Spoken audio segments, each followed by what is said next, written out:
Welcome back to episode 7 of my strategy behind the content. This is season 3 of my digital content creation series, and today we're going to talk about content repurposing strategy. My name is Charity Wanyonyi. I'm a digital content strategist. So we're going to look at what is content repurposing. I think there's an episode where I had told you guys about repurposing. So we're just going to dive deep into the strategy. So this means turning one strong piece of content into many in different formats for different platforms instead of always creating from scratch, because I feel like most of you create from scratch, and I feel like when you repurpose, we multiply the value. We're going to look at why you should repurpose your content. Personally, for me, it saves time, it helps me reach new audiences, and it helps increase my engagement or boost my engagement. Great content deserves more than one chance to shine. So if maybe I had written an article, and from the article I get ideas about creating carousel, that is what I do, because it saves time for me, especially with my busy schedule. We're going to look at the rules of create once, multiply everywhere. So one idea can become a carousel, can become a reel, can become a story, can become a quote, can become an email or an email blast, or even a blog or an article, whichever format you want to use. This stretches your creativity further, and it helps build message consistency. You can also turn it into a YouTube or a podcast talking point. For me, that is what I do, and I feel like it has really helped me.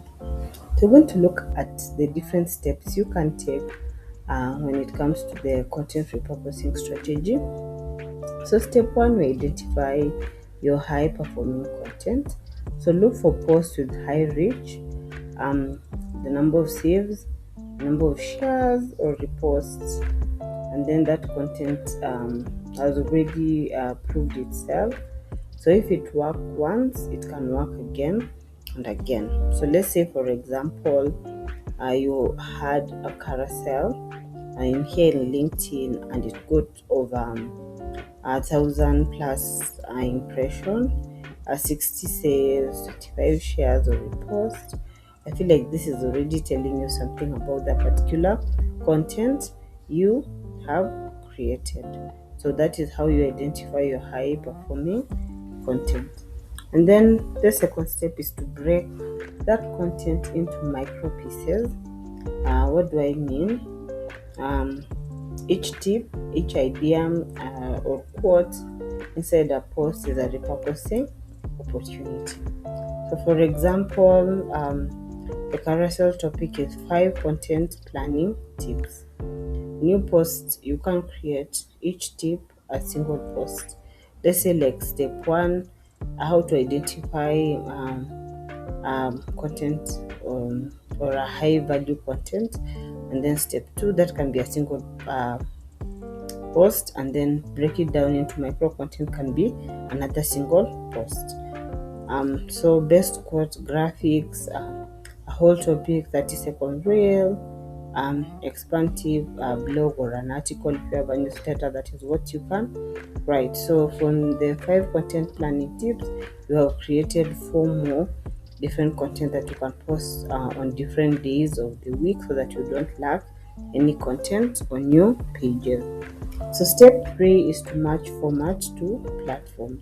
I'd already created a video for you guys telling you about the different types of platforms and the users, the audiences, what they are looking for, the pain points. So I don't feel like I want to repeat myself.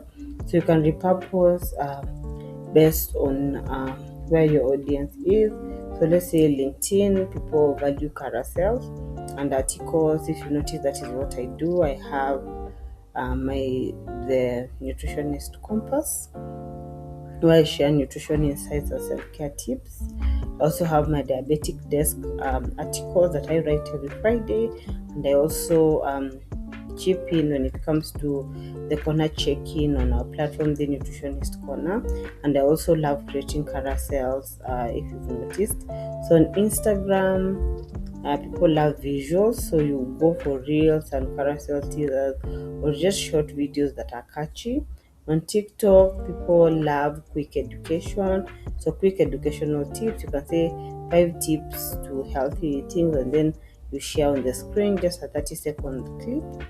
And then email, you can summarize what you want to say, and then you send it out.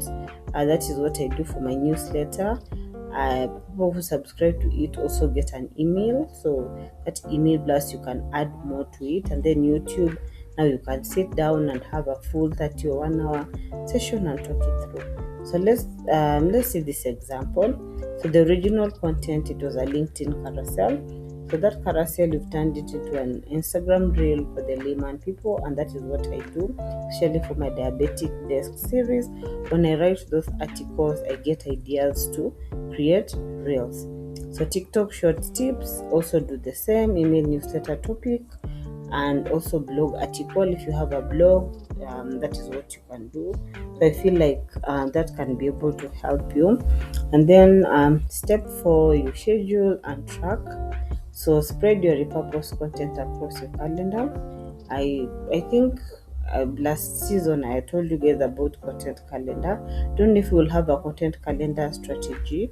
I hope so, so that I can take you guys through how to come up with a good content calendar, and then track performance to see which version hits hardest, so you can optimize. So update and introduce strong topics quarterly. So let's say like week 1 you do a carousel, week 2 a reel from the carousel tip, week 3 you do a blog version, now a longer version of the carousel, and then week 4 a quote graphic from the post or blog or article inside.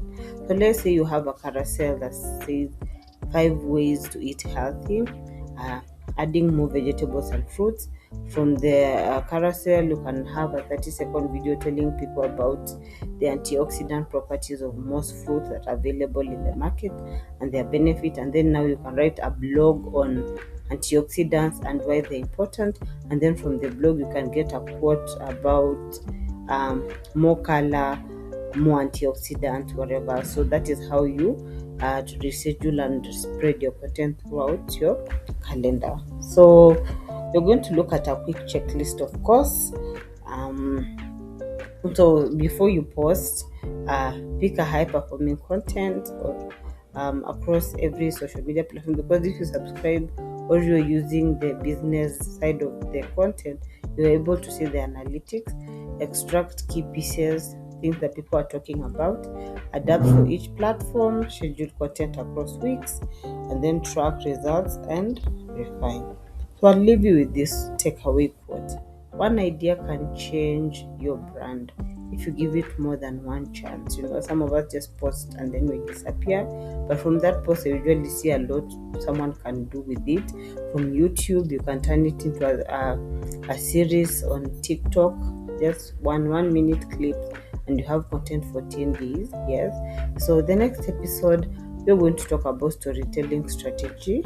So stay tuned, and thank you so much for watching. If you want to work with me, Charity Heaven Digital, reach me out on this number and on my email address, and we'll see each other in the next